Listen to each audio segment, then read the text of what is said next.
Bonjour. Le prix Nobel de littérature vient d'être attribué en 2025 à l'écrivain hongrois László Krasznahorkai, dont l'œuvre rappelle l'importance de la littérature contemporaine dans l'exploration des complexités humaines. Aujourd'hui, c'est avec un immense honneur que nous recevons Annie Ernaux, lauréate du prix Nobel de littérature 2022, reconnue pour sa capacité unique à mêler mémoire individuelle et histoire collective. Dans ce dialogue fictif, nous évoquerons son parcours, notamment ses études de lettres à l'Université de Rouen, et sa vision de la littérature et de son enseignement à l'université. Bonjour Annie Ernaux, c'est un réel honneur de vous accueillir, même virtuellement, à l'Université de Pristina. Votre œuvre est une source d'inspiration pour nos étudiants de littérature française. Merci beaucoup, c'est un plaisir de pouvoir échanger avec vous et vos étudiants, même à distance. J'espère que mes livres pourront ouvrir des fenêtres sur la réalité et la mémoire.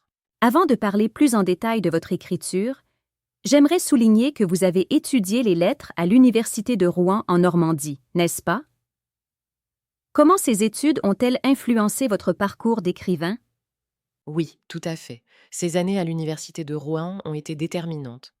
Étudier la littérature m'a donné des outils pour comprendre le monde et réfléchir sur la langue, mais aussi pour trouver ma propre voix. C'est aussi là que j'ai pris conscience du pouvoir de l'écriture comme témoignage personnel et social. Dans nos cours, nous abordons notamment votre manière d'explorer la mémoire personnelle pour interroger l'histoire collective. Comment voyez-vous cette tension entre le privé et le social à travers votre écriture? C'est justement cette tension qui donne de la force à mon travail.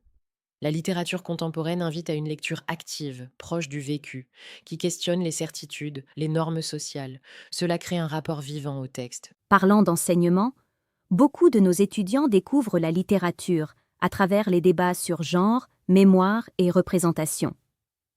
Avez-vous un conseil pour eux qui souhaitent écrire ou analyser la littérature d'aujourd'hui? Je leur dirais d'être attentifs à leurs propres souvenirs et ressentis.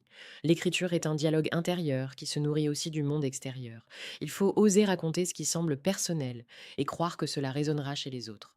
Merci Annie Ernaux pour cette lumière que vous apportez non seulement à vos lecteurs, mais aussi à la pédagogie universitaire.